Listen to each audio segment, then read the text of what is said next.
নমস্কার বন্ধুরা, পার্বতী মৃদা কুকিং চ্যানেলে সবাইকে স্বাগতম। আজ করলাম মশলা চিকেন, অসাধারণ খেতে। এই মশলা চিকেন করা কিন্তু খুবই সহজ, সামান্য কয়েকটি মশলা থাকলেই হয়ে যাবে।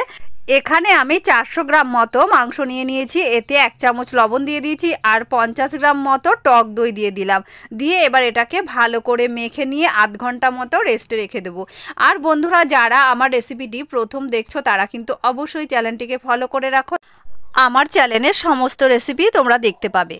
তো এটাকে এইভাবে আধ ঘন্টা রেখে দেওয়ার পর আমি এইদিকে একটা কড়াইয়ের মধ্যে গোটা জিরে, মৌরি আর কয়েকটা মশলা যেমন ধরো এলাচ, দারচিনি আর গোলমরিচ, এইগুলো শুকনো খোলায় এইভাবে ভালো করে নেড়ে চেড়ে একদম লালচে করে ভেজে নেব।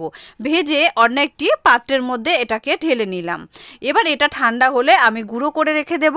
আর এই দিকে কিন্তু কড়াইটা গরম, কড়াইয়ের মধ্যে আমি কিন্তু তেল দিয়ে দিলাম।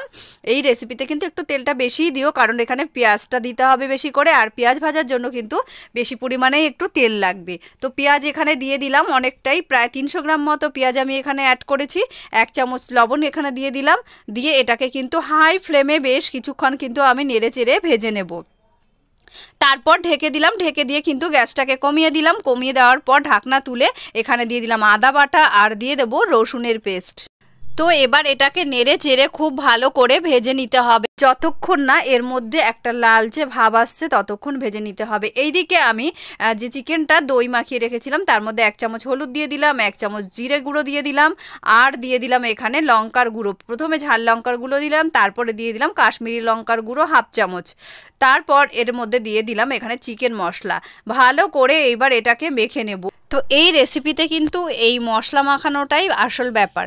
তো যাই হোক, এবার এইদিকে কড়াইয়ের কিন্তু আমার যে পেঁয়াজটা ভাজছিলাম বা পেঁয়াজ আদা রসুনটা, তো সেটা মোটামুটি ভালোভাবে হয়ে গেছে। এবার আমি চিকেনগুলোকে দিয়ে দিয়েছি, দিয়ে হাই ফ্লেমে কিন্তু আমি এইভাবে এটাকে কষাতে থাকবো। তোমরা চাইলে যে মশলাটা আমি করেছিলাম পেঁয়াজ আদা রসুনের, ওটাকে কিন্তু মিক্সিতে পেস্ট করে আবার দিতে পারো। মশলাটাকে নামিয়ে ঠান্ডা করে তারপর কিন্তু মিক্সিতে পেস্ট করে তারপর চিকেনের সঙ্গে অ্যাড করতে পারো, ওটা কিন্তু আরও বেশি ভালো হবে। তো যাই হোক, চিকেনটাকে এইভাবে একবার ঢাকনা খুলে একদম লো আঁচে রেখে ঢেকে ঢেকে এইভাবে কষিয়ে নিলাম। তারপর এই যে ভেজে রাখা মশলাটা, সেই মশলাটা কিন্তু আমি ওপর থেকে এইভাবে অ্যাড করে দিলাম। আর এই মশলাটার গন্ধ আর এই স্বাদ এই মাংসটার মধ্যে কিন্তু আসল ব্যাপার। তো এর মধ্যে খুব অল্প পরিমাণে কিন্তু আমি জল অ্যাড করে দিয়েছি, বেশি জল কিন্তু এতে দেওয়া যাবে না। তো গ্রেভিটা যেহেতু একদম গাঢ় হবে তার জন্য তো ঢেকে দিলাম এটাকে। 2-3 মিনিট হাই ফ্লেমে রেখে আমি একদমই আঁচটাকে কমিয়ে দিয়েছিলাম।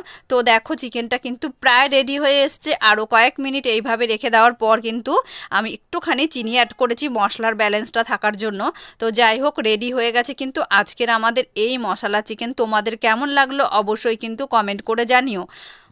আজকের মতো এই রেসিপিটি এখানেই, টাটা।